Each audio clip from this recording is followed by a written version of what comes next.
Hello everyone, my name is Siddharth. Before I start the class, behind me are the two important reports. One from World Bank and one is a report from PIB, that is Press Information Bureau. Now, according to the World Bank says in India, in the last 11 years, the Indian government has successfully pulled out 27 crores Indian out of the poverty line. 27 crores Indian out of the poverty line, and this is a very big achievement for the government of India. And the World Bank also says there are only 5.3% of the total population in India that is below poverty line. But this is being said by World Bank. But according to government data, आप government की report में, government की press conference में हमेशा से सुनते रहते होंगे कि we are distributing free ration to above 80 crore people in India per month and from last 5 years. We are distributing 80 crore, we are distributing free ration to 80 crore people per person in India from the last after COVID happened in India. Now, the biggest question is, if the World Bank is saying that there are only 5.3% of the total population in India that is below poverty line, then why is government of India distributing free ration to more than 80 crores of the total 80 crore people in India? अगर हम मान ले 5.3%, let's say India की population 150 crore है, तो इसका 5% आपका हुआ, लेट्स से 7.5 करोड़ अगर टोटल पॉपुलेशन जो है वो बिलो पॉवर्टी लाइन है. Then why is government of India distributing free ration to more than 80 crore of the people in India? And this is the big question. Now here is my topic.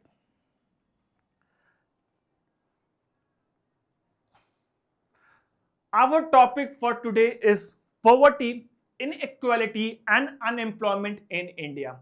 Since this is a very long topic, in today's class we will study poverty, inequality and unemployment in India. जो question मैंने आपसे पूछा, पहले मैं उसका answer देता हूं, फिर मैं आपसे इस क्लास में आगे बात करता हूं. सी, let's say government of India, I am assuming, this is not an official number, I am assuming, ठीक है student, please pay attention here. I am assuming government ये कहती है कि अगर कोई व्यक्ति इंडिया में डेली 100 रुपए से ऊपर खर्चा कर पा रहा है तो वो गरीब नहीं है. Students please pay attention here. In India, let's say, मैं I am giving an unofficial number. अगर गवर्नमेंट कहती है कि let's say if someone is spending above 100 rupees in India, he is not below poverty line. अब let's say कुछ 100 रुपए तो खर्चा कर ले रहा है. Let's say if someone is spending 101 rupees, let's say if someone is spending 105 rupees, let's say if someone is spending 108 rupees, let's say if someone is spending 200 rupees per day in India, मान लो. now you tell me, क्या India में 100 रुपए per day पे, 105 रुपए, 108 रुपए, 200 रुपए पे per day पे सरवाइव करना पॉसिबल है या नहीं पॉसिबल है? The answer is it is completely impossible. यानी कि officially you are above the poverty line, officially you are above the poverty line, but still you cannot handle your basic needs, that is food, shelter and education. Since you cannot handle the basic needs, the government of India provides you the free ration. अब 101 रुपए per day खर्चा करने वाला व्यक्ति ration नहीं खरीद सकता. अगर खरीद भी सकता है तो उसको और चीजों पे कॉम्प्रोमाइज करना पड़ेगा. यानी कि officially he is not poor, but in reality he is poor, ठीक है, because he cannot maintain his basic amenities. I hope you got my answer. Officially आप गरीब नहीं हो बिकॉज आप पॉवर्टी लाइन के नीचे नहीं हो, आप पॉवर्टी लाइन के ऊपर हो, बट आपके पास इतना पैसा भी नहीं है कि आप अपनी बेसिक एमिनिटीज को पूरा कर सको। And that was my answer and I start my class. नहीं नो, अगेन वन क्वेश्चन, ठीक है। If I ask you who is poor, गरीब कौन है? If I ask you who is poor, गरीब कौन है, the only answer that will come before me, sir जिसके पास पैसा नहीं है वो गरीब है। I repeat, if I ask you sir किस हु इज पुअर, ठीक है, who is below poverty line, then you will answer sir जिसके पास पैसा नहीं है वो गरीब है। ये एक परसेप्शन है, बट इकोनॉमी परसेप्शन पे काम नहीं करती है, इकोनॉमी स्टैट्स पे काम करती है। एक्चुअली में if someone is not poor, just hold a minute, if someone do not have money, he can be considered as poor, but according to economy and many economists, this is a unidimensional approach of poverty. This is a unidimensional approach of poverty. Primary question, how much money do you have? आपके पास कितना पैसा है? Let's say you are below poverty line, ठीक है, you can be considered as poor. That is a unidimensional approach of poverty that was prevalent a way before ago. But since the institutions are involving, then came the multi-dimensional approach of poverty. Now I will ask you, how much money do you have? Do you have a proper education or not? Do you have a better health facilities or not? Do you have a better living standard or not? No matter you have money, okay, you have money, you are above the poverty line, but you do not have a better education, you do not have a better health facilities, you do not have a better living standard, you do not have a better sanitation facilities, you do not have a basic nutrition value that must come in your plate, you are still a poor, but that comes under the multi-dimensional approach of poverty. ठीक है, when you will write your answer in the examination hall in GS paper 3, try to mention both angles of poverty, unidimensional and multidimensional. Unidimensional, आपके पास कितना पैसा है, पैसा कम है आप गरीब हो। मल्टीडायमेंशनल, आपके पास कितना पैसा है, ऐसा पैसा कम है, but do you have a better health facilities, do you have a better education, do you have a better living standard, do you have a better sanitation facilities, do you have a optimal amount of nutrition in your plate? अगर आपके पास ये सब नहीं है, then this is read under the multi-dimensional approach of poverty. I hope this is very much clear. ठीक है? Now, Amartya Sen view on poverty. Amartya Sen view, according to Amartya Sen, poverty should not be seen only as a lack of income. Again, multi-dimensional approach, not unidimensional approach. According to Amartya Sen, the poverty should not be seen as only as a lack of income. Poverty means deprivation of basic capabilities.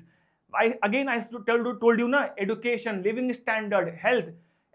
Poverty should be seen as a deprivation of a basic capabilities. Are you in a position to get a proper education or not? If not, you can be considered as poor. Are you in a condition to get a better health facilities or not? If not, you can be considered as poor. Do you have an optimal amount of food nutrition in your food or not? If not, you are poor.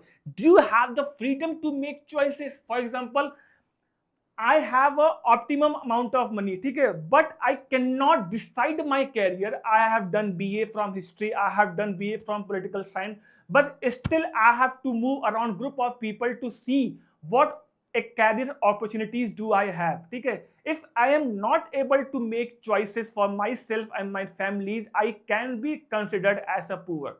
Because that is showing that I lack confidence.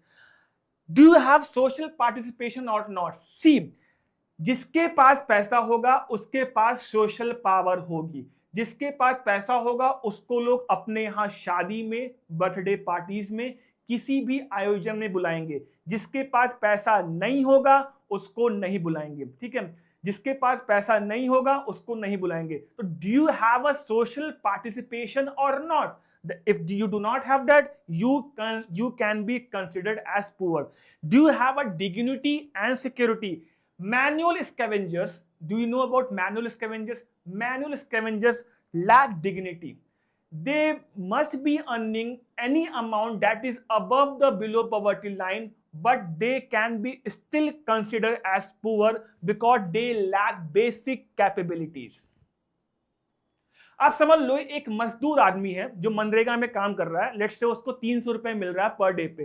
300 रुपए मिल रहा है मतलब उसको 9,000 रुपए per day per month पे मिल रहा है, मान के चलते हैं, ठीक है। अब उसको 9,000 रुपए पर मंथ मिल रहा है, but according to Amartya Sen he may be lacking income और नॉट इज अनदर फैक्टर। क्या वो 9,000 रुपए में अपने बच्चों को अच्छा एजुकेशन दे पाएगा? The answer is no.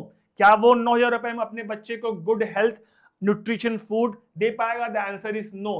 क्या वो 9,000 रुपए में एक अच्छी सोसाइटी में रह पाएगा? The answer is no. That mean उसका सोशल पार्टिसिपेशन नहीं है। क्या वो 9,000 रुपए में उसको डिग्निटी, वो रेस्पेक्ट मिल पाएगी? The answer is no. Now, if you go to exam, you have to write Amartya Sen view or poverty, that poverty is not about only lack of income. It also talk about lacking basic capabilities, and write down these basic capabilities in your answer. Now, coming to UN Sustainable Development Goal. Before going to UN Sustainable Development Goal, we must be knowing about what is sustainable development. See, development which is done today by preserving our natural resources so that we do not compromise with our upcoming generation. हम कोई भी development करें but हम अपने natural resources को conserve करें ताकि हमारी आने वाली जनरेशंस को कोई भी प्रॉब्लम ना होने पाए। This is called as a sustainable development. So, let's say government of India is making roads and national highway from Delhi to Mumbai. The government of India is cutting, let's say, 10,000 of the tree. The government of India is compromising with our future generation because our natural resources are being cut down. This is sustainable development. So now, what are the UN Sustainable Development Goal? See, 2015 में in 2015 all the members of the United Nations, total 193 countries sit down, ठीक है, वो साथ बैठते हैं, वो साथ मिलके 17 sustainable development goal decide करते हैं along with 169 global targets. और ये कॉमन एग्रीमेंट होता है कि हमें बाय हुक और बाय कुक हमें 2030 तक हमें ये सस्टेनेबल डेवलपमेंट गोल करने हैं अगर हमें सस्टेनेबली ग्रो करना है तो। That means sustainable development goal क्या है? It is a set of 17 it is set of 17 goals, 169 target that have been achieved under a common agreement by 193 member of the United Nations in New York, that is UN headquarter. Now, इसी sustainable development goal को अगर हम ध्यान से पढ़ें तो हमारा जो सस्टेनेबल डेवलपमेंट गोल में पहला गोल है that is no poverty. The Sustainable Development Goal number 1, SDG number 1 goal talks about no poverty. SDG 2, zero hunger. SDG 3, good health and well-being. SDG 4, quality education. मैंने बोला ना आपको multi dimensional approach of poverty. No poverty, zero hunger यानी कि nutrition, good health, मैंने health भी बोला, quality education, gender equality, clean water and sanitation, that means dignity, affordable and clean energy. यानी कि SDG goal number 1 no poverty, zero hunger, good health and wellbeing, quality education, gender equality, सारे SDG goals directly और indirectly talks about poverty. Poverty is not a problem of our own country. Poverty पूरे global पूरे पूरे विश्व की problem है, इसीलिए sustainable development goal में सबसे पहली प्रॉब्लम को SDG 1 was kept as the no poverty. Any doubt? Please tell me. Now, constitutional mandate. There are different viewpoints to deal with poverty, ठीक है। अभी हम आगे गवर्नमेंट की कौन कौन सी स्कीम्स हैं जो पॉवर्टी को डील करती हैं, बट कॉन्स्टिट्यूशनल मैंडेट क्या दिया हुआ है हमें वो भी जानना जरूरी है। See, I will not go in detail here because you must have read about all these article 16, article 17, article 23, article 24, article 39, article 41, article 42 and article 45. You all must have read about these articles in very much detail in your polity classes. Article 16 talks about equality of opportunity in public employment.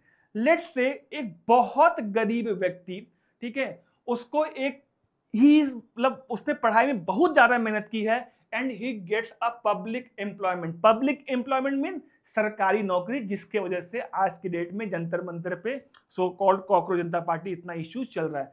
If any poor person gets public employment under article 16 of the Indian constitution, अगर वो public employment पाता है यानी कि उसकी entire generation change होने वाली है. वो सरकारी नौकरी पा गया, now he will earn more money. वो अपने बच्चों को पहले पढ़ाएगा, अपने बच्चों को कॉन्वेंट स्कूल में भेजेगा, उसके बच्चे फिर पढ़ के अच्छे इंजीनियरिंग कॉलेज, अच्छे मेडिकल कॉलेज में जाएंगे. यानी कि जो एंटायर जनरेशन जो वो पॉवर्टी की विशियस साइकिल चल रही थी वो ब्रेक हो जाएगी. आर्टिकल 16 पुअर, अमीर हो या गरीब, सबको इक्वल अपॉर्चुनिटी देता है पब्लिक एम्प्लॉयमेंट पाने के लिए. Article 17, abolition of untouchability, prevention of ST, SOT, SEED Acts. यानी कि जो SC और ST जिनके साथ इतना छुआछूत का भेदभाव पहले होता था बिफोर इंडिपेंडेंस, ठीक है, और ड्यूरिंग द एंशिएंट मिडाइवल और मॉडर्न इंडिया, ठीक है, अगर आर्टिकल 17 के अंदर उनको ये प्रोटेक्शन ना मिलता, abolition of untouchability, they would might not have got the job in the public employment sector. अब आर्टिकल 17 में इनको इक्वल अपॉर्चुनिटीज मिलती है कि आप कहीं भी जाके, whether it is park, whether it is any public place, whether it is well, whether it is park, whether it is road, आप कहीं भी जाके अपने पोटेंशियल को यूटिलाइज कर सकते हो. ऑल्दो मैं बता चुका हूं, आई will not go in detail. Article 23 prohibits human trafficking and forced labour. Article 24 prohibits child labour in hazardous work. See, Article 24 prohibits child labor. अगर कोई बच्चा गरीबी के कारण बाल मजदूरी करता है, वो पढ़ेगा नहीं. अगर वो पढ़ेगा नहीं, अगेन जो पूरी विकसित साइकिल है पॉवर्टी की, वो ब्रेक कैसे होगी? That means आर्टिकल 24 के अंदर इसके लिए सेपरेट लॉज बनाए गए हैं कि 14 साल की उम्र तक के बच्चों से आप फोर्स्ड लेबर का काम नहीं करा सकते हो. Article 39 equal justice and free legal aid. Article 41 right to work, education and public assistance. Article 42 just and human condition and maternity relief. See, this maternity relief अभी हम आगे पढ़ेंगे. फेमिनाइजेशन ऑफ पॉवर्टी, कि जो पॉवर्टी है वो हमें महिलाओं के अंदर इतनी ज्यादा पॉवर्टी देखने को क्यों मिलती है. इसका one of the strongest reason है institutional barrier. Whether it is private sector or whether it is government sector, not government sector, whether in the private sector, most employers do not hire female employees because let's say if they get pregnant, according to the Maternity Benefit Act, they have to give a 6 month of salary if they are working or not working. But ये संरक्षण उनको article 42 के through मिलता है. But again article 41, article 42, 45, 39A is under part 4 of the Indian Constitution, that is directive principle of state policy, that is non-justiciable and is non-enforceable by the court of law. Article 45 early childhood care and education below 6 year. ठीक है, जब आप अपना answer लिखोगे आप mention करोगे article 16, article 17, article 23, 24, 39, ये articles आप मेंशन करोगे. That will actually enrich your answer. ठीक है, global and standard definition of poverty. See according to World Bank, according to World Bank, जब आप एग्जाम में बैठने जाओगे आप वर्ल्ड बैंक की जो स्टैंडर्ड डेफिनेशन है पॉवर्टी की आप उसको लिख के आना ना। According to World Bank, if any person is spending $3 और अबव, कोई व्यक्ति अगर पर डे पर पर्सन $3 के ऊपर खर्चा कर रहा है, ठीक, to maintain to get is basic need, he और she can not be considered as poor. According to World Bank $3 पर person per day, according to, इतना नहीं लिखना आपको, ठीक है। नाउ UNHRC एंड OHCHR की स्टैंडर्ड डेफिनेशन है, ये मैं पढ़ नहीं रहा हूं, इसको आप if you want either, although इसको लिखने की जरूरत नहीं है, आप सिंपली वर्ल्ड बैंक डेफिनेशन लिख के आओ और Amartya Sen view on capability और Amartya Sen view on poverty, that is poverty that does not only means lacking basic income, it also means lacking basic capabilities, इतना लिख के आओगे, that will be more than sufficient for your answer. Now we have a, अब हमें poverty measure कैसे करनी है। Now we have a two important parameters. Number one is the poverty incidence ratio and number two is the poverty gap ratio. Number one is poverty incidence ratio. Let's say India में 100 करोड़ की population है, तो हम उसमें poverty को major कैसे करेंगे। उसका सिंपल सा फायदा है, कितने लोग इंडिया में गरीब हैं। Let's say 5 crore people in India are below poverty line, and what is the total population in India, what is the total population in India into 100, ठीक है, एंड दैट कम्स टू 5%, ठीक है।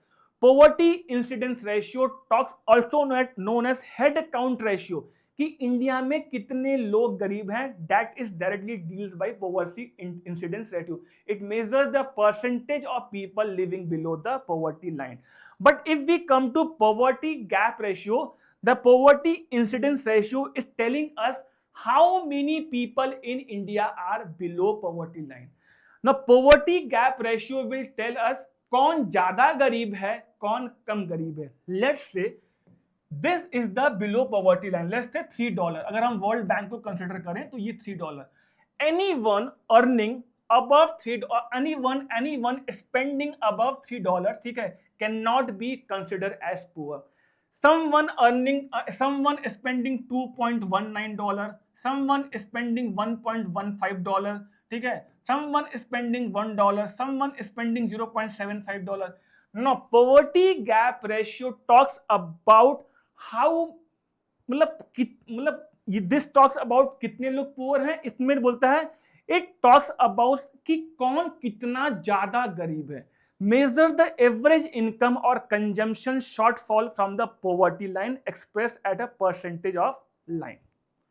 The basic difference is it talks about how many people are poor in India and this talks about वो कितने ज्यादा गरीब हैं, कौन कम गरीब है कौन कम गरीब है, कौन पॉवर्टी लाइन के कितने पास है कौन पॉवर्टी लाइन के कितने नीचे हैं। Please use these parameters in your answer writing, poverty incidence ratio, that also known as head count ratio, and the poverty gap ratio, ठीक है। please do not forget to mention these two objective measures of the poverty. Now multi-dimensional poverty index, very important, just hold a minute.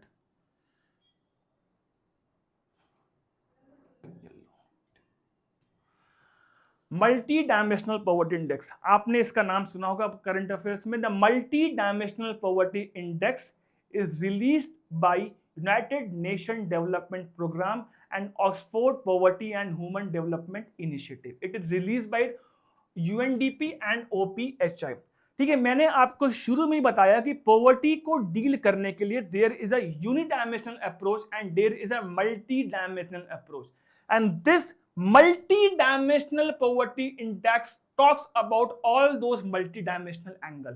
And what are those three multi-dimensional angle? These three are living standards, health and education. Now it again subclassifies them. It again subclassified health, nutrition and child mortality. education, years in schooling and school attendance, standard of living, cooking fuel, electricity, sanitation, housing, drinking water, and etc. I told you, according to Amartya Sen view of poverty, do you have a basic dignity in the society or not? वो कैसे आएगी? क्या आपके पास अच्छा पानी पीने को है? Do you have an electric connection or not? Do you have a basic housing facilities or shelter or not? Do you have a sanitation facilities or not? Do you have a cooking fuel or not? Now, if I talk about जो हमने debate को शुरू किया था कि the government of India pulled 11 crore people out of the below poverty line. अगर हम बात करें cooking fuel, government of India is giving 2 free cylinder, ठीक है, to the women of a poor household. Sanitation, Swachh Bharat अभियान, ड्रिंकिंग वाटर, हर घर नल से जल योजना, इलेक्ट्रिसिटी, हर घर में बिजली पहुंचाई जा रही है, हाउसिंग, प्रधानमंत्री आवास योजना, एसेट्स, यानी कि जो गरीब लोग हैं उनका जन धन खाते के थ्रू बैंक्स में अकाउंट खोलवाया जा रहा है. ना these comes under standards of living. ना एजुकेशन, एडुकेटेड कौन है? Anyone above the 8 years of age who is in the condition to read and write simply is education. वो लिटरेट है, सॉरी नॉट एडुकेशन, वो लिटरेट है. But actually में education क्या है? वो कितने साल स्कूल गया? Is he a primary school drop out? Is he a secondary school drop out? कितने बच्चे ग्रेजुएशन तक पहुंच रहे हैं? कितने बच्चे ग्रेजुएशन के पहले इंटरमीडिएट में ड्रॉप आउट कर जा रहे हैं? These comes under education. And in primary school actually in attendance there is a record maintain. Actually में वो स्कूल जा रहे हैं but they are not attending the school because they are going to school just to eat khichdi under the Poshan Abhiyan. Health, nutrition and child mortality. जब आप खाना खा रहे हो, some let's say if any person is poor, जो daily का 500 रुपए कमा रहा है, तो क्या 500 रुपए में वो अपनी वाइफ को, अपने बच्चे को फल, फूल, दूध, बेसिक न्यूट्रिशन एमिनिटीज जो होती है वो खिला पाता है? द आंसर इज नहीं खिला पाएगा. Because to survive in India, in a metropolitan cities like Bombay, Pune, Bangalore, Kolkata, 500 amount तो बहुत कम है. वो झुग्गी झोपड़ी में रहेगा, वो डेली ट्रेवल करेगा, उसको बेसिक अपने कपड़े, उसके जो मेजर खर्चे हैं वही मेंटेन हो जाए, वही बड़ी बात है. तो multi dimensional poverty index actually में इन पैरामीटर्स और इन सब पैरामीटर्स के बारे में बात करते हैं. इसको एक्चुअली में वेटेज भी दिया गया है. इसको दिया गया है 1/3, इसको दिया गया 1/3, इसको दिया गया 1/3.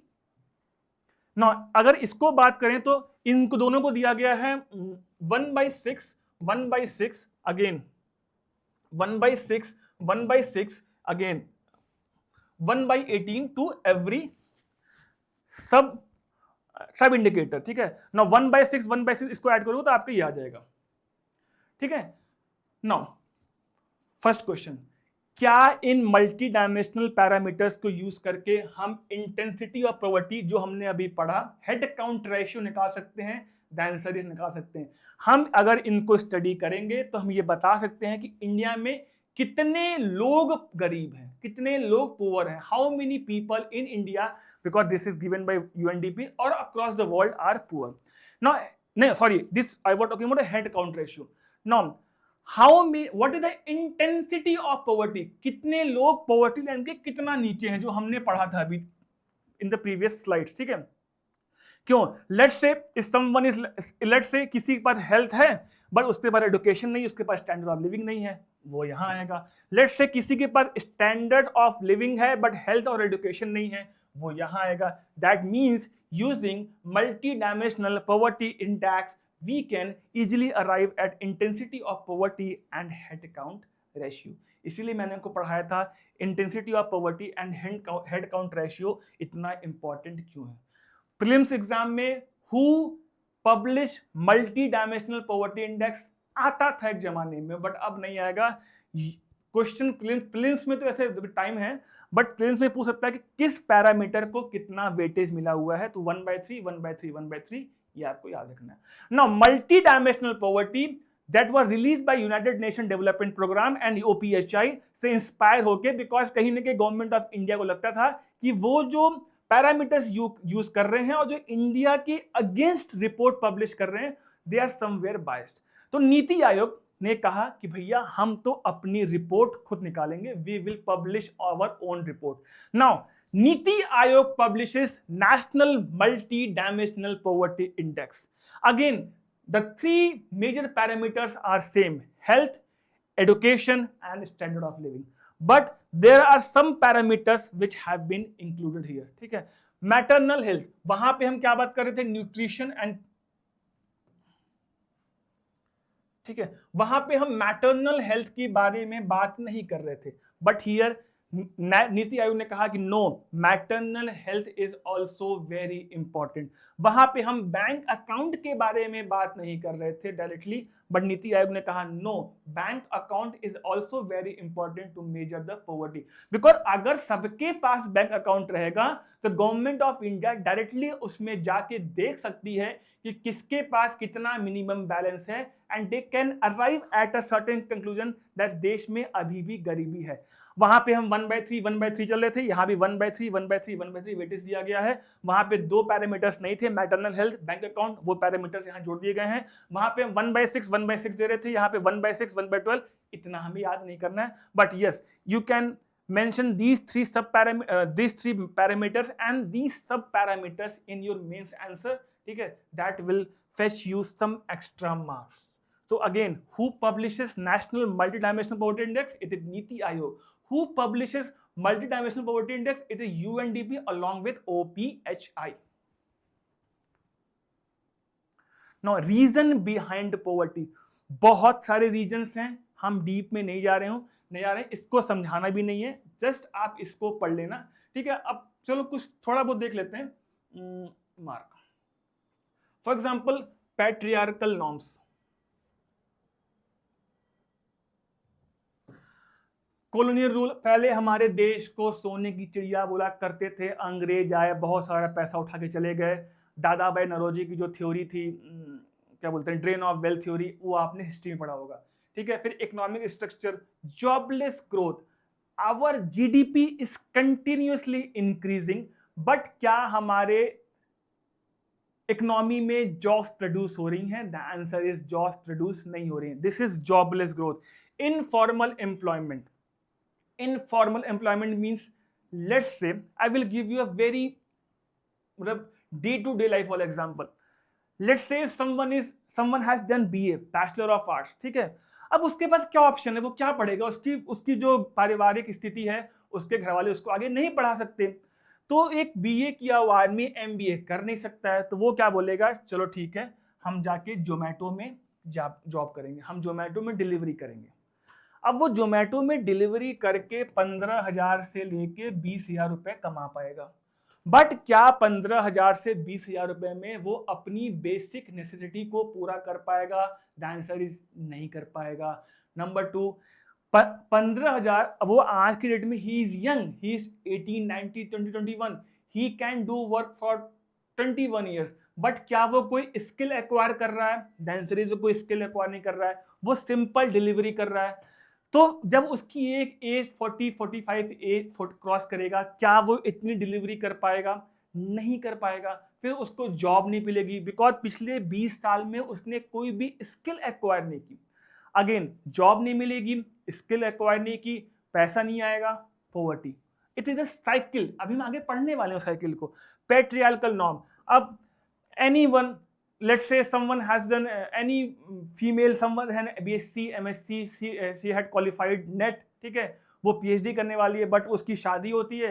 अब because of the patriarchal norm उनके घर वाले कहते हैं आपको नौकरी नहीं करनी है,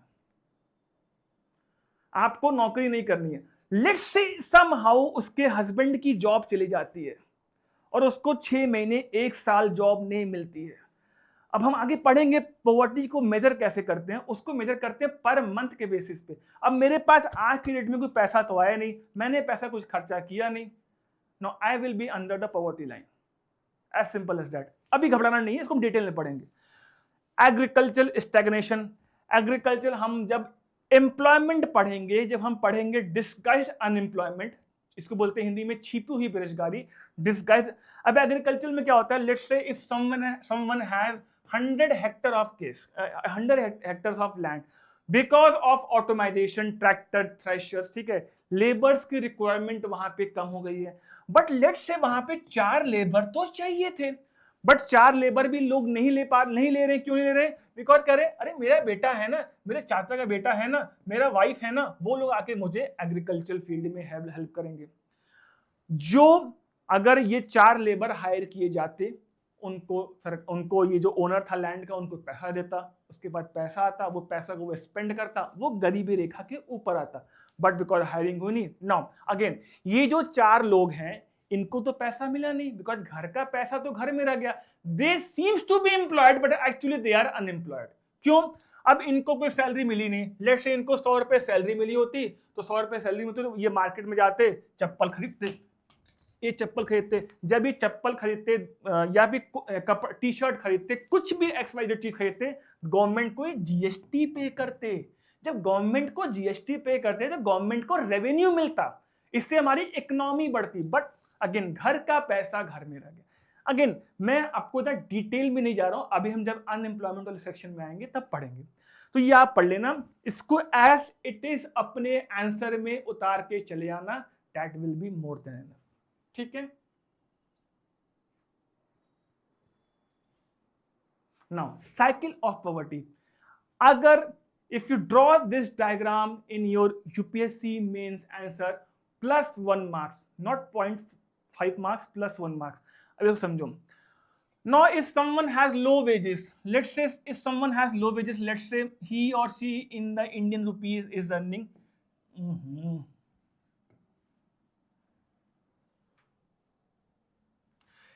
let's say if someone is earning 300 rupees per month, ठीक है, लो वेजेस है, अगर वो 300 रुपए पर डे कमा रहा है, यानी कि 9,000 रुपए per month, considering he is working all those 30 days, ठीक है। अब वो 9,000 रुपए कमा रहा है, उसमें उसको अपने बच्चे की एजुकेशन भी देनी है, फूडिंग भी देनी है, रेंट, बिकॉज इतना तो पैसा है नहीं कि उसके पास कि वो घर बना पाएगा, उसको अपना रेंट भी देना है, उसको अपने ट्रेवलिंग अलाउंसेस भी देने हैं, उसको अपने पर्सनल एक्सपेंडिचर जो भी बेसिक चीज होती है हर इंडिविजुअल्स की वो करनी है, उसको अपनी क्लॉथिंग मेंटेन करनी है, तो क्या वो मेंटेन अपनी कुछ सेविंग्स कर पाएगा? The answer is no. Low wages will lead to low savings. No no अगर लो सेविंग्स होगी, उसके पास पैसा बचेगा ही नहीं, that will lead to low investment. कैसे? Let's say if someone is earning let's say if someone is earning 1 lakh per month, if someone is earning 1 lakh per month, ठीक है, अगर वो 50,000 रुपए पर मंथ बचा पा रहा है, दैट मीन्स अगर वो 50,000 रुपए पर मंथ बचा पा रहा है, वो क्या करेगा? वो बैंक में जाएगा, लोन लेगा। जब बैंक से वो लोन लेगा, अपना वो मकान बनवाएगा। जब वो मकान बनवाएगा तो क्या करेगा? वो गिट्टी, बालू, सीमेंट, टाइल्स, हार्डवेयर, जितनी भी चीजें घर में चाहिए होती है वो खरीदेगा। जब वो एक एक चीज जो खरीदेगा उस पे वो क्या पे करेगा? उस पे he will pay GST. When he will pay GST तो गवर्नमेंट को रेवेन्यू आएगा। जब गवर्नमेंट को रेवेन्यू आएगा तो गवर्नमेंट उसी पैसे को मार्केट में दौड़ाएगी। कहां पे? दिल्ली हाईवे एक्सप्रेस वे बनाएगी, राफेल बनाएगी, जितने भी इंफ्रास्ट्रक्चर रिलेटेड स्कीम्स होंगे वहां बनाएंगे। जब गवर्नमेंट इतने इंफ्रास्ट्रक्चर स्कीम्स लाएगी वहां पे जॉब जनरेशन होंगे। बट अगर किसी के पास पैसा कम है, उसकी वेजेस, उसकी सेविंग्स लो है, तो क्या वो इन्वेस्टमेंट करेगा? द आंसर वो इन्वेस्टमेंट नहीं कर पाएगा। This is the weakest cycle of poverty. No that will again lead to low economic growth, because भैया मेरा खर्चा चल जाए, हम देश को क्या सोचेंगे? No Now, low economic growth will again bring low wages. क्यों? Low economic growth मतलब कि इकोनॉमिक ग्रोथ जो है, जो जीडीपी है, वो बहुत धीमे धीमे ग्रो कर रही है। जब जीडीपी ग्रो कर धीमे कर रही है, यानी कि the government of India is lacking basic income that can provide social security schemes in the forms of प्रधानमंत्री जन आरोग्य योजना या फिर फ्री में जो राशन बांट रहे हैं all. Now this low wages will lead to low level of education and healthcare। मैंने बताया आपको, मैनेज नहीं कर पाएगा वो। बहुत होगा प्राइमरी स्कूल तो पढ़ा देगा, बहुत होगा अपने वाइफ की डिलीवरी जो है वो किसी सरकारी अस्पताल में करवा देगा, बट जो उसको बेसिक डिग्निटी चाहिए होती है क्या मिलेगी? नहीं मिलेगी। Low level of human capital means education नहीं मिलेगा, हेल्थ नहीं रहेगी, लिविंग स्टैंडर्ड नहीं रहेगा। जब उसके पास हेल्थ नहीं रहेगी, जब उसके पास बेसिक एडुकेशन नहीं रहेगी, तो जाके जॉब क्या करेगा? एटीएम में गार्ड की जॉब करेगा, मतलब एनी जॉब जिसकी इंडिया में रेस्पेक्ट नहीं है। ठीक है, सब जॉब की रेस्पेक्ट है ऑन पेपर, बट एक्चुअली में जिस जॉब की रेस्पेक्ट नहीं है, ठीक है, जिससे आपको आप सर ना बोल सके, वो जाके वो जॉब करेगा, that will again lead to low productivity, फिर उसको लो वेजेस, और ये साइकिल घूमती रहेगी। तो अगर आप इस डायग्राम को बना के आ सकते हो एग्जाम में, और ये जो मैंने आपको एग्जांपल्स कोट किए, अगर आप कुछ कोट कर सकते हो साथ में, इसके साथ में एक बना के, इसके साथ बना के, +1 मार्क्स मैंने आपको बोल रखा है। आई होप यहां तक कोई डाउट नहीं, इतना डिटेल में पढ़ा रहा हूं, डाउट तो नहीं होना चाहिए। अब ये साइकिल को ब्रेक कैसे करना है? सिंपल सा भाई, हर साइकिल को ब्रेक करने का एक ही तरीका है, अपने बच्चे को पढ़ाओ लिखाओ। At my home a maid comes, जिनका बच्चा 15 साल का है, वो क्लास 5 में, बिकॉज वो पढ़ ही नहीं रहा है, वो लगातार फेल हो रहा है। अब वो, उनकी माँ जो है ऐसा काम कर रही है, again which I told you ना, कि जिसकी डिग्निटी नहीं है, लो प्रोडक्टिविटी। अब उनका बेटा भी बाद में वही काम करेगा, तो वो जो साइकिल है ना लेबर वाली, वो चलती रहेगी। उसको ब्रेक करने का सिर्फ एक ऑप्शन है, education, education and education and skills. Education होगी तो आपके पास अच्छी एम्प्लॉयमेंट अपॉर्चुनिटीज रहेगी। जब आपके पास अच्छी एम्प्लॉयमेंट अपॉर्चुनिटी रहेगी, आपके पास इनकम ज्यादा आएगी, इनकम ज्यादा आएगी, आप अच्छा हेल्थ न्यूट्रिशन पे, हाउसिंग पे स्पेंड कर पाओगे, मैंने आपको एग्जांपल दिया, ठीक है। फिर आपकी प्रोडक्टिविटी ज़्यादा रहेगी, आप ज़्यादा सेविंग्स कर पाओगे, आपका स्टैंडर्ड ऑफ लिविंग बढ़ जाएगा, पॉवर्टी कम हो जाएगी। देश में राइजिंग इंडिया, नया भारत, नमो भारत, मेक इन इंडिया, जो भी आजकल सरकार के जुमले चल रहे हैं, ठीक है, ये डायग्राम बनाने की जरूरत नहीं है, आप जस्ट इसको दिखा सकते हो, ठीक है, वो डायग्राम जरूर बना देना आप। हाँ, now very important topic, feminisation of poverty. Feminisation of poverty, ये क्या बोल रहा है? ये थोड़ा सा स्लो चलता है ये। अगर आप पॉवर्टी पे आंसर लिख रहे हो, या लेट्स से ऐसे पेपर में कोई पॉवर्टी पे क्वेश्चन आता है, तो डोंट फॉरगेट टू क्या बोलते हैं, mention this topic, and that is feminisation of poverty. The feminisation of poverty, simple बोले तो, अगर 100 गरीब है, 100 लोग बिलो पॉवर्टी लाइन है, उसमें 70 महिलाएं। सिंपल अगर बोले तो, अगर 100 लोग गरीब हैं, उसमें 70% महिलाएं। 70% इज ऑन ऑफिशियल नंबर, मैं just trying to explain you. The feminization of poverty refers to growing proportion of women among the world's poor and the widening gap between the men and women trapped in poverty. Now, feminization of poverty हो क्यों रहा है? Reasons.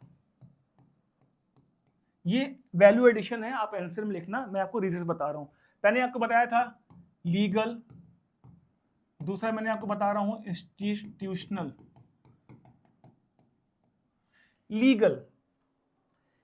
Legal मैंने आपको बताया ना, Hindu Succession Act 1956, according to Hindu Succession Act 1956, the daughter have equal rights over her father और the ancestral property. But आप सच में अपने आसपास देखो, क्या आपकी बहन को, क्या आपकी मम्मी को, क्या आपकी वाइफ को, जो उनके मतलब उनके मायका पक्ष है, क्या बोलते हैं उसको, इन लॉज पक्ष है, क्या उनको उनके प्रॉपर्टी पे राइट्स मिल रहे हैं? द आंसर इज नहीं मिल रहे हैं। लीगल लॉज हैं, बट उनको वो राइट्स नहीं मिल रहे हैं, वो उनको जो प्रॉपर्टी मिलनी चाहिए वो नहीं मिल रही है। On paper it is acceptable, but reality में उनको वो राइट्स नहीं मिल रहे हैं। दूसरा है इंस्टीट्यूशनल, ठीक है, in private sector female worker, उनको लो वेजेस दी जाती हैं, उनको टाइम पे लीव नहीं दी जाती है, उनको उनकी हायरिंग कम की जाती है, because at a certain age, because let's say if she get pregnant and you are in a formal sector, according to the maternity benefit leave, आपको उनको 26 वीक्स तक का उनको आपको रेगुलर पेमेंट करनी पड़ेगी। So these are the reason कि they are educated, they have skills, they have all those capabilities, even more capabilities than a men, still उनको जो जॉब मिलनी चाहिए वो जॉब्स नहीं मिल रही है। तीसरा रीजन है लैक ऑफ एडुकेशन। अगर मैंने आपको जो बताया साइकिल, जो वीसी साइकिल ऑफ पॉवर्टी बताया, अगर किसी व्यक्ति के पास पैसा कम है, वो उसके पास एक डॉटर है एक सन है, तो वो डॉटर को पढ़ाएगा कि सन को पढ़ाएगा? अगेन वो अपने सन को पढ़ाएगा, और डॉटर को जैसे ही 18 ईयर्स ऑफ एज हो जाएगी उसको वो शादी करके रफा दफा कर देगा। एक्चुअली रफा दफा करना means because he consider she is a burden for him, ठीक है। जब वो चली जाएगी तो उसका जो भी बर्डन होगा वो उनके इन लॉज वाले देखेंगे, ठीक है। तो you can mention legal, institutional, ठीक है, patriarchal are the reason for the feminisation of poverty in India. Now UPSC value addition, ये लाइन नंबर्स को प्लीज जरूर लिख के आना। What are the health, 57 to 59% of the reproductive age women are anemic in India according to National Family Health Survey 5. Unpaid work, Oxfam की report है, उसमें Oxfam ने कहा है global women unpaid care add $10 trillion to economy, यानी कि जो महिलाएं घर में काम कर रही हैं जिसका जीडीपी में कोई रिकॉर्ड नहीं हो रहा है, this is adding $10 trillion economy in the world. Time poverty, 312 minutes per day in urban versus 290 minutes per day in rural area on हर महिला हर दिन 312 minute per day in urban areas and 290 minutes per day in rural areas अपना unpaid domestic work, यानी कि खाना बना रही है, झाड़ू पोछा कर रही है, बच्चों को स्कूल भेज रही है। अब क्या उसको कोई सैलरी मिल रही है? उसकी क्या नहीं मिल रही है, ठीक है। बैरियर्स, अगेन मैंने बताया आपको, legal, institutional and limited access to financial services, ठीक है। आगे बढ़ सकते हैं हम लोग। कोई डाउट, कोई डाउट बच्चों? Now, classification of poor household in India. पानी पी लूं?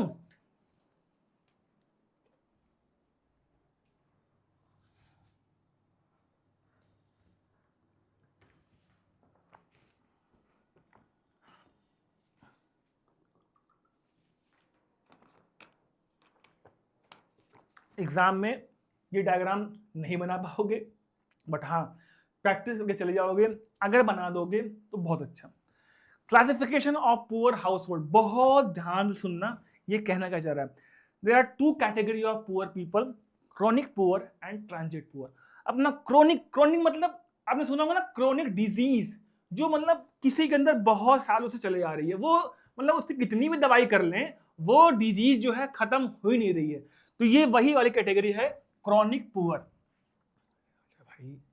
क्रोनिक पुअर, ठीक है। ये क्या कह रहा है कि ये कुछ ऐसे कैटेगरी ऑफ पीपल हैं जो हमेशा गरीब रहते हैं। ये देखो हमारी पॉवर्टी लाइन है, ठीक है, बट ये देखो हमेशा गरीब, हमेशा ये पॉवर्टी लाइन के नीचे रहते हैं, ठीक है। और there are some people who are usually timely, मतलब यू आर यूजली पुअर, मतलब कि देखो ये बिलो पॉवर्टी लाइन के नीचे हैं, बिलो पॉवर्टी लाइन के नीचे हैं। ये कभी कभार अब सरकार ने कोई इनका मतलब खेत को ले लिया, उन पे दे दिया मुआवजा कि आपका खेत जो है नेशनल हाईवे में जाने वाला है, उनको पैसा मिल गया, तो वो एक टाइम पे आए और पैसा देके ऊपर अमीर हो गए, बट एक्चुअली में ये गरीब है। प्लीज ध्यान दो यहाँ पे, ये क्या है? Chronic poor. क्रॉनिक मीन्स लंबा, काफी टाइम से। तो they are the people who are always poor, some time due to certain factors वो पॉवर्टी लाइन के ऊपर जाते हैं, बट वो they are always poor. Not then come the churning poor and the occasionally poor, जिसको अगर combine करें तो बोलते हैं transient poor. Churning poor means मतलब कि ये गरीबी के ऊपर, मतलब पॉवर्टी लाइन के ऊपर नीचे आते रहते हैं, ऊपर नीचे आते रहते हैं, मतलब इनकी इनकम कोई फिक्स नहीं है, तो ये हमेशा ऊपर नीचे आते रहते हैं। और फिर ओकेजनली पुअर कौन है? जो हमेशा अमीर रहे। अमीर मतलब they are above poverty line, but sometime due to, let's say, some health emergency, due to some institutional barrier, due to job losses, वो गरीब हो गए, ठीक है। बट यूजली जो है ये हमेशा अमीर, मतलब below above the poverty line रहते हैं। And there are category of people who are time never poor, ये हमेशा पॉवर्टी लाइन के ऊपर रहते हैं। तो chronic poor, transit poor and never poor. Chronic poor means हमेशा गरीबी लेखा के नीचे। Time transient poor means usually इनके पास पैसा रहता है, बट ये कभी कभी गरीबी रेखा से नीचे ऊपर आते रहते हैं, और कभी कभार ये ओकेजनली कभी कभार ये ऊपर रहते हैं, बट ये कभी कभार नीचे आ जाते हैं, गरीबी रेखा के नीचे। ठीक है, आगे बढ़ते हैं। Now socio economic and caste census, पूरी डिबेट तो इसी पे चल रही है। Leader of opposition Shri Rahul Gandhi ji कह रहे हैं हमें इंडिया में कास्ट सेंसस चाहिए, कि कौन सी कास्ट कितनी ज्यादा है इंडिया में। नाउ अगर इंडिया में if in India government of India want to implement any schemes, the government of India must have data कि इस स्कीम के लाभार्थी बेनिफिशियरीज कौन होंगे। ठीक है, वो डेटा इनको कहां से मिलता है? वो डेटा इनको मिलता है सोशियो इकोनॉमिक कास्ट सेंसस। इस डेटा में पूरी कैटेगरी डिवाइड की गई है, उस कैटेगरी को 3 पार्ट में डिवाइड किया गया है, and the part is auto exclusion. ठीक है, ऑटो एक्सक्लूजन, ऑटो एक्सक्लूजन मतलब ऑटो एक्सक्लूजन। अब जिसके पास सरकारी नौकरी है, जिसके पास घर है, जिसके पास लेट्स से जिसके पास फोर व्हीलर व्हीकल है घर में, जिसके पास लेट्स से बहुत सारा लैंड है, वो लोग ऑटोमेटिकली उनको जो है सोशियो इकोनॉमिक कास्ट सेंसस में ऑटो एक्सक्लूजन लिस्ट वाले रखा जाता है, यानी कि they are not eligible to get to come under the beneficial list. मतलब दे आर, मतलब इनकी सोसाइटी में काफी प्रतिष्ठा है, इनके पास बेसिक चीज है, ये वो गरीबी रेखा में नहीं आते हैं कि इनको हम बेसिक गवर्नमेंट स्कीम प्रोवाइड करें। ठीक है, household with 4 wheeler government employees, income tax payer, large land holding, automatic, मैंने बता रखा आपको। No auto inclusion. ठीक है, अब क्या है ये? Manual scavengers, primitive tribal groups, ठीक है, होमलेस पीपल जो आपके जो मतलब फुटपाथ पे सोते हैं, ये लोग ऑटो इंक्लूजन है। ये लोग by default government of India कोई स्कीम लॉन्च करती है, वो लोग इसमें इंक्लूड हो जाते हैं उनके लाभार्थी वाले लिस्ट में ना। There are people who are deprivation. ठीक है, ये डिपेंडिंग उनका सर्टेन कैटेगरी बनाई गई है, उन कैटेगरी को फुलफिल करते हैं तो वो उस पर्टिकुलर स्कीम का यूज मतलब वो क्या बोलते हैं बेनिफिशियरी ले पाते हैं। ठीक है, आगे बढ़ते हैं।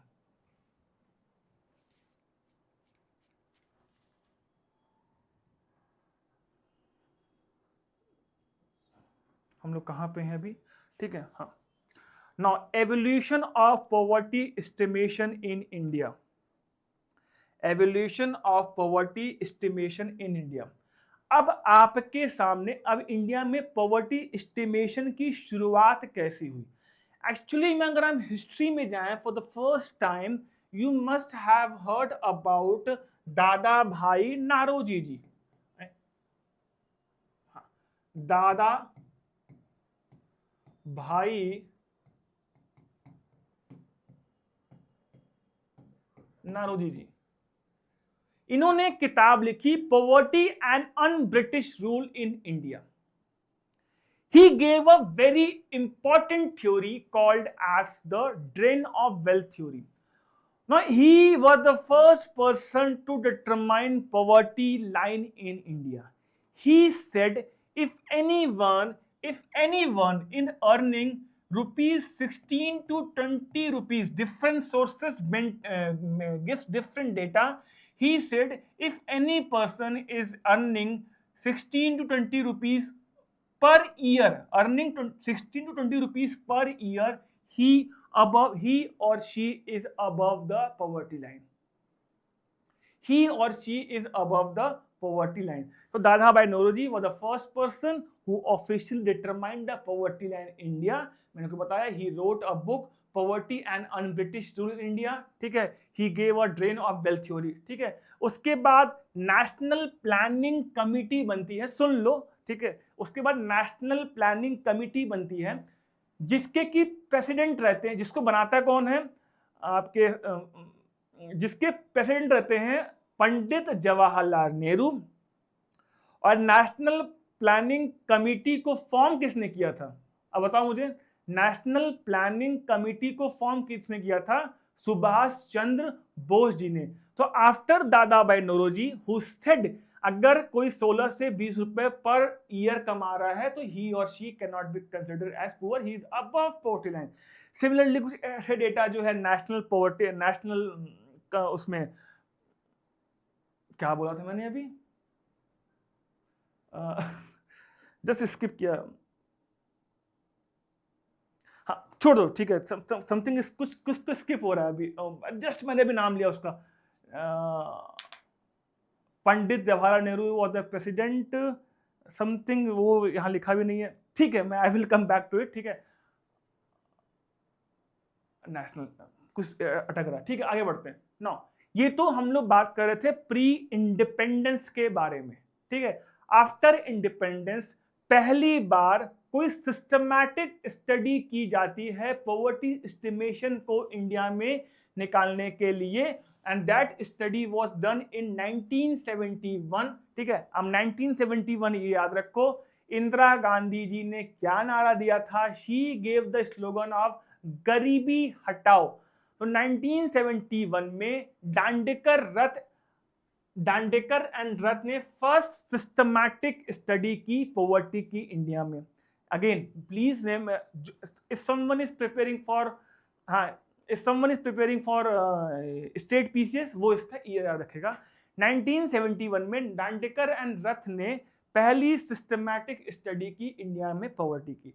दांडेकर एंड रथ कमिटी ने कहा कि if someone is consuming 2250 calories per day in urban and rural areas both, ठीक है, ही is above the poverty line. Although ये पॉवर्टी लाइन के बारे में बात ही नहीं कर रहे हैं, ये सिंपली ये कर रहे हैं कि अगर अर्बन एरिया में या रूरल एरिया में कोई 2250 कैलोरी से ज्यादा कंज्यूम कर रहा है, वो गरीब नहीं है।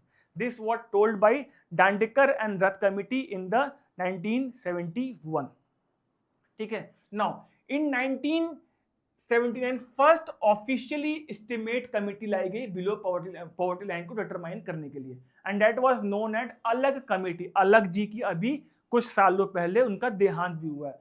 तो अलग साहब ने कहा कि रूरल एरिया में if someone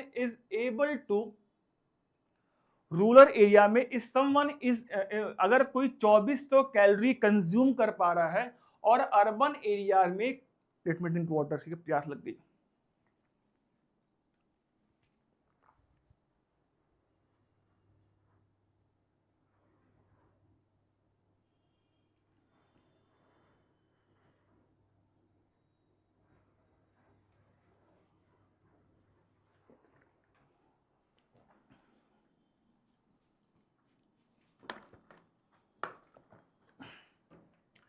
So in 1979, because in the Dandekar and Rath committees, there were no separate divide between the urban and the rural areas.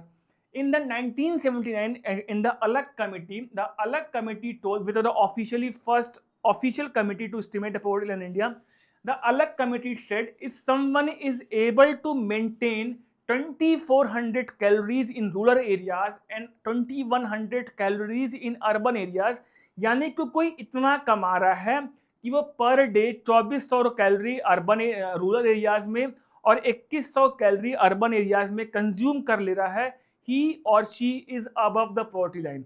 कोई इतना भी नहीं कमा पा रहा है कि वो 2400 calorie 2100 calorie rural urban area में कंज्यूम कर पाए, he is below poverty line. See गांव में मेहनत ज्यादा होती है, people used to work on the fields, ठीक है, इसलिए वहां पे जो कैलोरी रिक्वायरमेंट होती है वो ज्यादा रहती है। Now in 1993 there comes the third committee, जिसको बोलते हैं लकड़ावाला कमिटी। इन्होंने जो कैलोरी नॉर्म्स थे 2400 for the rural area, 2100 for the urban areas, उसको इन्होंने इंटैक्ट रखा। इन्होंने ये भी कहा कि स्टेट वाइज डिफरेंट एक्सपेंडिचर, मतलब स्टेट वाइज डिफरेंट क्राइटेरिया होने चाहिए पॉवर्टी को डिटरमाइन करने के लिए।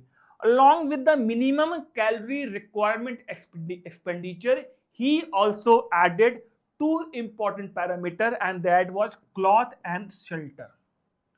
यहां पे सिर्फ कैलोरी की बात हो रही है। यहां पे लकड़वाला साहब ने कहा कि हमें क्या बोलते हैं, state wise different calorie requirement को देखना होगा, हमें यहाँ पे दो पैरामीटर्स को ऐड करना पड़ेगा and that is cloth and shelter.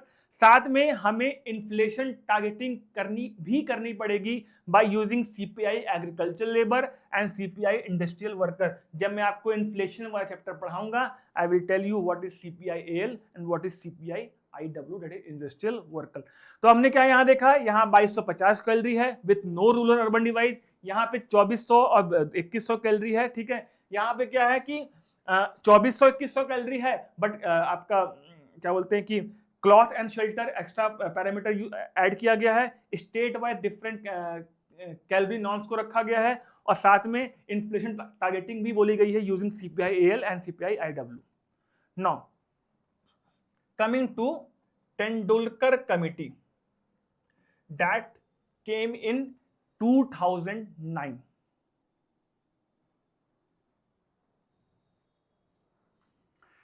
Came in 2009। अब यहाँ पे इन्होंने कैलोरीज नॉर्म्स को देना बंद कर दिया।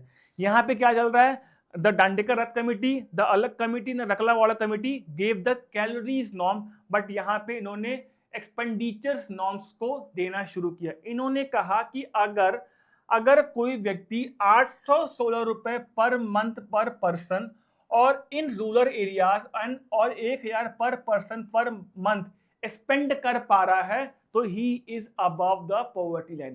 Tendulkar committee recommended if in urban areas any person spending rupees 1000 and above per person per month and 816 rupees per person per month in rural areas is not considered poor। अगर कोई व्यक्ति उससे कम spend कर रहा है वो बिलो पॉवर्टी लाइन की category में आ सकता है।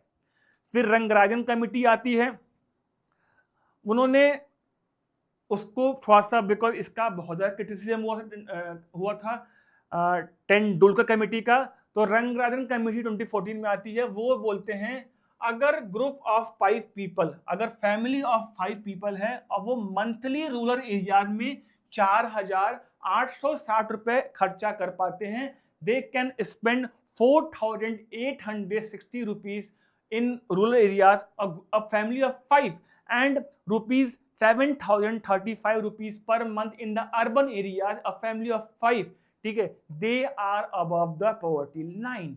मैं एक बार आपके लिए फिर समराइज कर रहा हूं, ठीक है। Dandekar Rath committee 1971 2250 calorie, no separate rural urban divide. फिर आती है अलग committee 2400 calorie for the urban rural areas, 7100 calories for the urban areas, ठीक है, इन 1999। फिर 1993 में लकड़ावाला कमेटी आती है। लकड़ावाला कमेटी कहती है कि हाँ, जो कैलोरीज नाम है ऑफ अलग कमेटी वो हम इंटैक्ट रखेंगे, बट हम यहाँ पे क्लॉथ और शेल्टर्स, बिकॉज हमने पढ़ा था ना multi dimensional approach of poverty, हम उसको ऐड करेंगे, और साथ में स्टेट वाइज मिनिमम एक्सपेंडिचर का अलग क्राइटेरिया होना चाहिए। साथ में उन्होंने कहा कि हमें इन्फ्लेशन टारगेटिंग करनी पड़ेगी via using CPI L and CPI IW। जब हम इन्फ्लेशन वाला चैप्टर पढ़ेंगे तब इसको पढ़ेंगे। फिर आता है 2009 तेंदुलकर कमिटी। वहां पे तेंदुलकर साहब ने बोला कि कोई व्यक्ति अगर 816 रुपए पर मंथ पर पर्सन कमा पा रहा है और 1000 रुपए पर पर्सन पर month in the urban areas कमा पा रहा है तो वो गरीब नहीं है। अब ये बहुत ही इसका क्रिटिसिज्म हुआ, बिकॉज अगर आप लगाओ ना 1000 रुपए पर पर्सन पर मंथ, अगर 1000 रुपए पर पर्सन पर मंथ है तो मतलब कि 30 दिन का तुम लगाओ तो 0 से 0 गया, 3 3 9, फिर 1 बचा तो 3 3 9, मतलब कोई व्यक्ति दिन भर में अगर 33 रुपए खर्च कर पा रहा है अर्बन एरिया में तो वो गरीब नहीं है। This was the recommendation given by the Tendulkar committee. अगर हम इसको 816 रुपए जो रूरल एरिया में उसको देखें तो वो तो और कम आ जाएगा। फिर इनका बहुत ज्यादा क्रिटिसिज्म हुआ। Then came the Rangarajan committee in 2014। उन्होंने कहा family of 5 spending rupees 4860 rupees in rural areas and 7035 rupees in urban areas per month is not considered as poor, they are above the poverty line, और जो इसके नीचे है वो below poverty line है। बस 10 क्लास खत्म होनी है, 10 मिनट और, ठीक है। अब सबसे बड़ी बात आती है, the biggest problem is that कि हम पॉवर्टी को मेजर कब करें। जैसे when I was living in a hostel, जब एक नहीं जो इन द कॉर्पोरेट ऑफिस, ठीक है, जब किसी की सैलरी 1 तारीख को आती है, ही इज वेरी रिच, 30 तारीख आते हैं सब गाना गाना शुरू करते हैं, बहुत गरीबी आ गई है, बहुत गरीबी आ गई है, बहुत गरीबी आ गई है। तो एक्चुअली में पॉवर्टी कैलकुलेशन कब करनी चाहिए, उसके लिए 3 पीरियड डिटरमाइन किए गए हैं एंड दे आर रेफरेंस, इसको बोलते हैं रेफरेंस पीरियड, इसको बोलते हैं रेफरेंस पीरियड।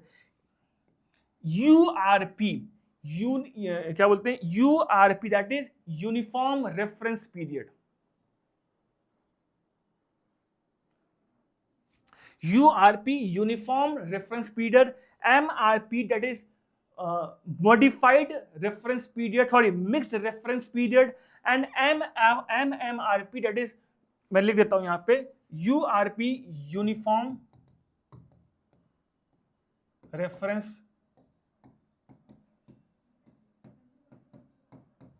period।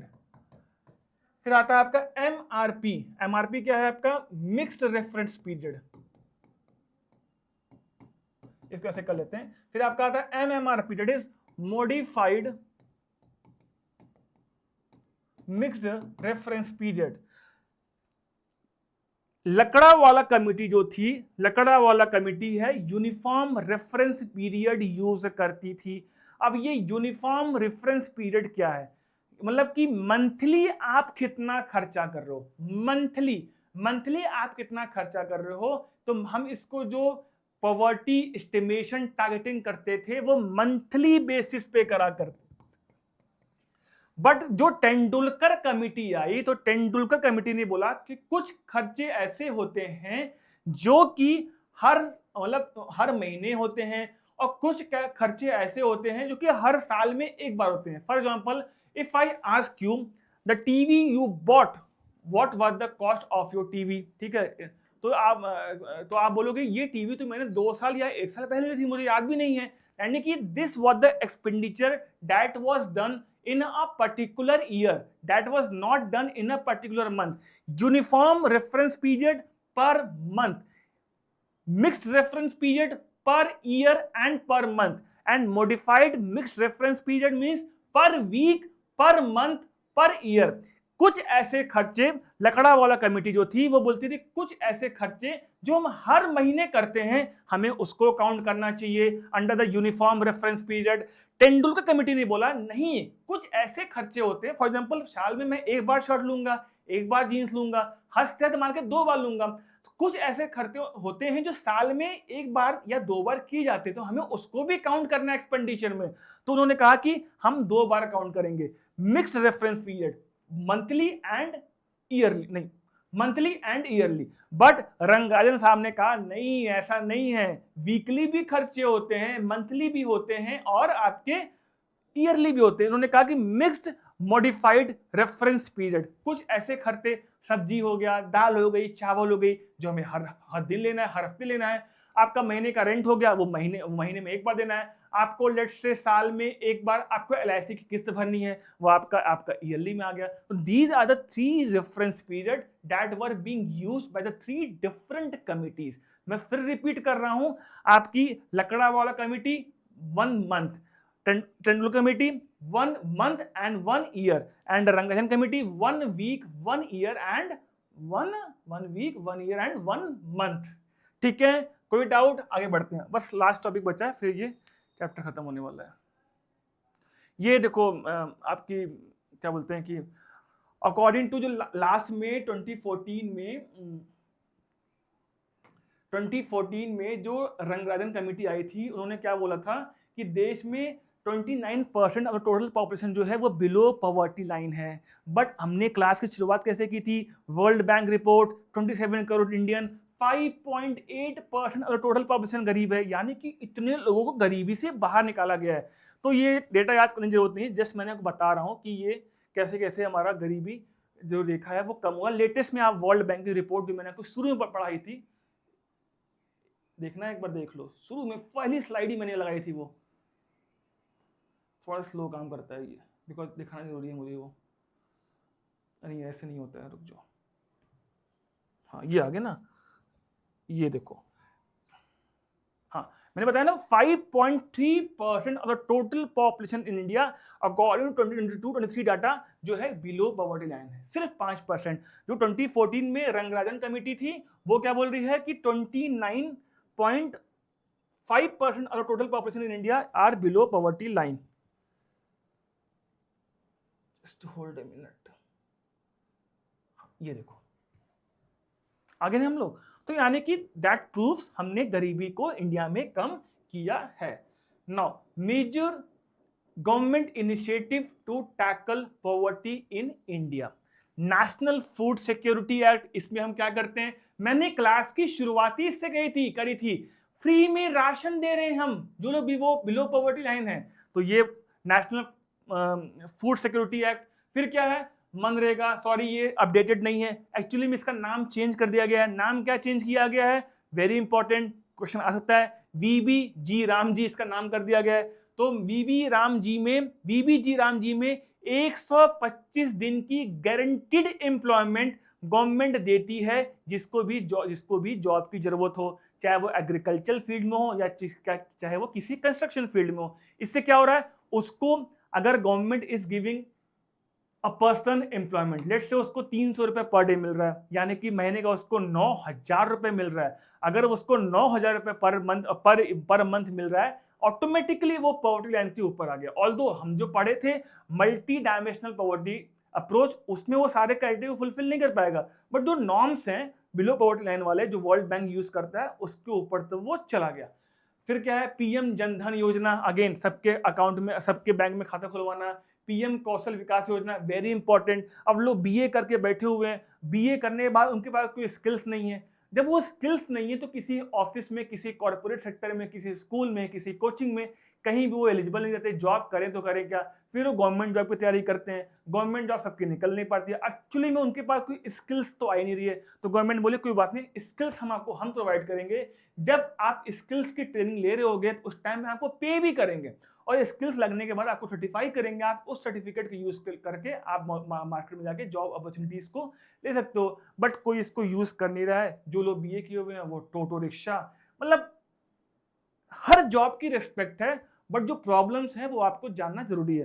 फिर आपका प्रधानमंत्री आवास योजना. अब अगेन मैंने आपको बताया था मल्टी डायमेंशनल पॉवर्टी इंडेक्स में शेल्टर, हाउसिंग, तो ये आयुष्मान भारत, सबको 5 लाख तक का, हर परिवार को 5 लाख तक का हेल्थ इंश्योरेंस हर साल फ्री में गवर्नमेंट ऑफ इंडिया अवेलेबल कराती है. अब ये क्या है, लेट्स से कोई बहुत अमीर आदमी है, लेट्स से वो बिलो पॉवर्टी लाइन के बहुत ऊपर है, समहाउ उसके क्या कोई बीमार पड़ गया, उसका let's say he went to a private hospital, he do not have any health insurance, उसका 15 लाख 20 लाख रुपए लग गए, ऑटोमेटिकली वो बिलो पॉवर्टी लाइन आ जाएगा 1 साल के अंदर.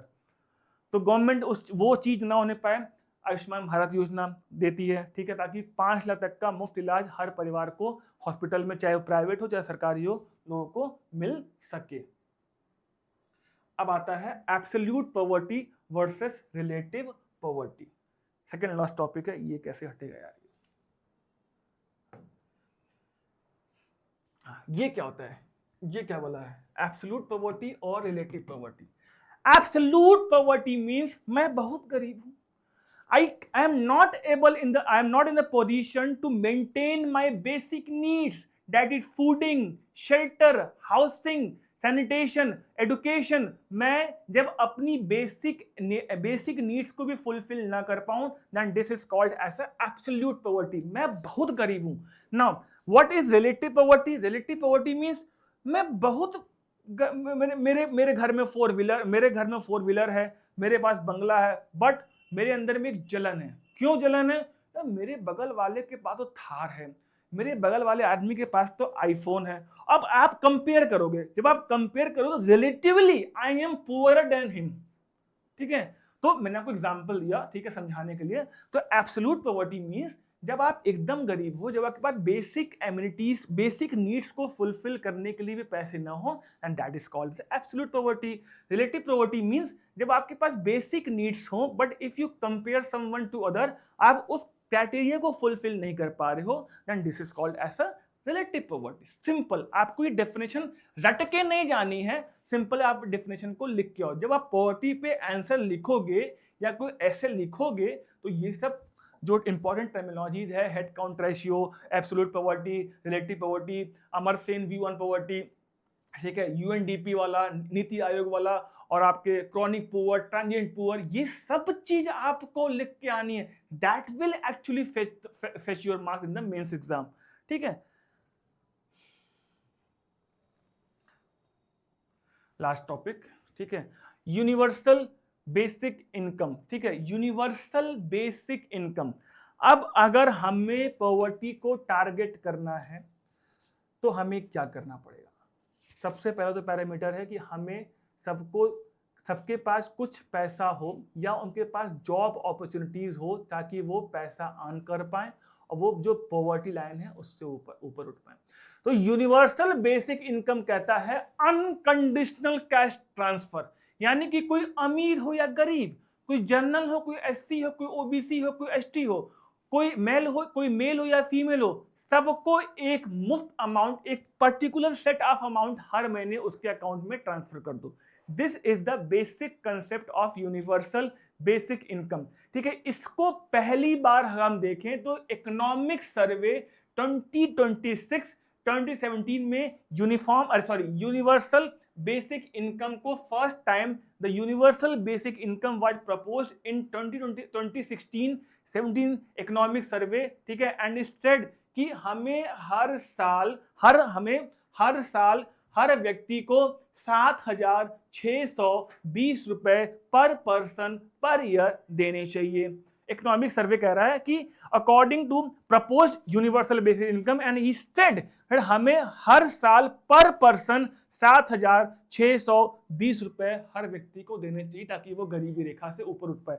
अब अगर 7,620 रुपए को हम 12 से डिवाइड करें तो कितना आएगा? 12 पंजे 60, 12 छक्के 72। ठीक है, 72 ये बता 4, 12 तिरके 36, तो मोटी मोटाई आपका 630 रुपए या 640 रुपए के आसपास आएगा।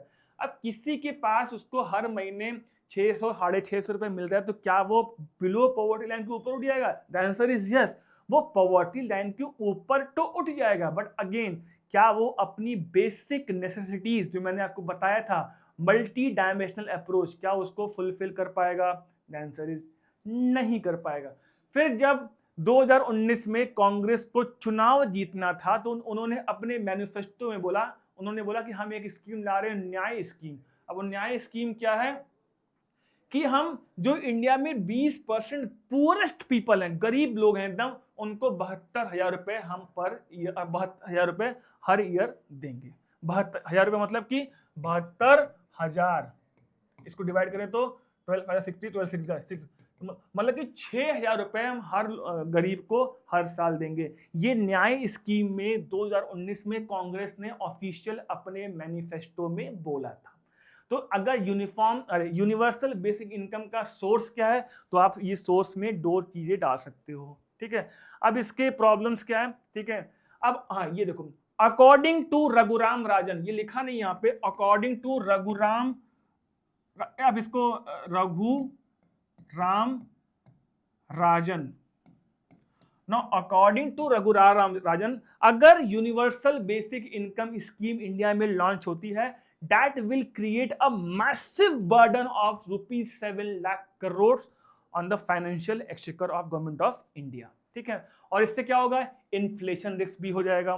ठीक है, और वर्क डिसइंसेंटिव, मतलब जिस गरीब आदमी को हर महीने 6,000 रुपए मिल रहे हैं, ठीक है, वो क्या काम करने जाएगा? नहीं। अब किसी को अगर मुफ्त में खाने की आदत लग गई तो काम करने जाएगा? नहीं जाएगा। तो ठीक है, तो ये क्या होगा? वर्क डिसइंसेंटिव देगा, और ये इन्फ्लेशन रिस्क। अब इन्फ्लेशन रिस्क कैसे होगा? मैं जब आपको पढ़ाऊंगा मॉनेटरी पॉलिसी तो मैं आपको बताऊंगा कि कैसे यूनिवर्सल बेसिक इनकम आने से इंडिया में इन्फ्लेशन रिस्क बढ़ सकता है। ठीक है, अब इसके अल्टरनेटिव क्या है? Qualified basic income target. ठीक है, सबको मत दो, जो लोग सच में गरीब हैं उनको दे दो। ठीक है, यूनिवर्सल बेसिक सर्विस, इनकम नहीं सर्विस, बेसिक सर्विस दे दो, उनको फ्री में हेल्थ दे दो, उनको फ्री में एजुकेशन दे दो, उनको फ्री में सिलेंडर दे दो, उनको फ्री में लेट्स से स्किल्स दे दो, उनको फ्री में लेट्स से उनको फ्री में वो जो होता है दिल्ली में जो महिलाओं के लिए फ्री में बस यात्रा है, उनको फ्री में बस यात्रा करा दो, ताकि उनका जो ट्रेवलिंग अलाउंसेस है वो घट जाए। तो ये आप बेसिक सर्विसेज उनको फ्री में दे दो, या फिर आप स्मार्ट सब्सिडीज दे दो, कोई चीज़ खरीद रहा है उसको उसमें सब्सिडी दे दो। अगर हम बात करें यूनिवर्सल बेसिक इनकम, इसके बारे में कोई बात नहीं कर रहा है। आप देख रहे होगे जो रूलिंग पार्टी है बीजेपी, ये क्या कर रही है, कहीं भी चुनाव लड़ने जाती है तो लाडली बहन योजना, गृह लक्ष्मी योजना, क्या क्या करके हरियाणा, महाराष्ट्र, मध्य प्रदेश, हर जगह क्या करके वो महिलाओं को हर महीने 2,000-3,000 रुपए उनके अकाउंट में भेज रही हैं।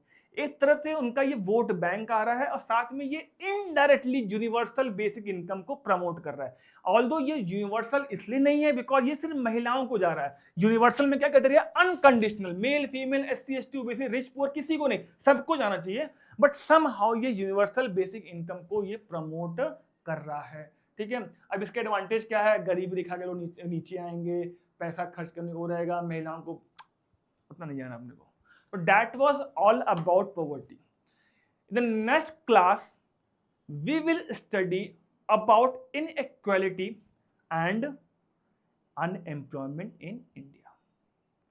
Any doubt आप मुझसे कमेंट बॉक्स में पूछ सकते हो। आई होप आपको क्लास अच्छी लगी होगी। ठीक है, कोई डाउट हो मुझसे पूछे ना, नेक्स्ट क्लास में मिलते हैं। तो थैंक यू सो मच। ठीक है, अब आपसे कोई बोले तुम गरीब हो कि नहीं गरीब हो, तो बोलना मैं गरीब नहीं हूँ, बिकॉज अगर आप यूपीएससी की तैयारी कर रहे हो, आप एक अच्छे घर में रह रहे हो, आपके पास हेल्थ फैसिलिटीज है, आपके पास एजुकेशन फैसिलिटीज है, आपके पास स्किल्स है, तभी तो तैयारी कर रहे हो यूपीएससी की। आपके पास बेसिक सैनिटेशन फैसिलिटीज है, आपके पास लेट्स से मतलब जो बेसिक चीजें मैंने जो बात की आपसे मल्टी डायमेंशनल अप्रोच में, वो सब चीजें। आपके पास पैसा कम हो सकता है, आपके घर वाले आपको पैसा कम भी सकते हैं, लेकिन आप गरीब वाली कैटेगरी में तो नहीं आओगे। तो जोर से बोलो मैं बहुत अमीर हूं, बिकॉज जो आप बोलते हो आप वो हो जाते हो। Thank you so much. जय हिंद।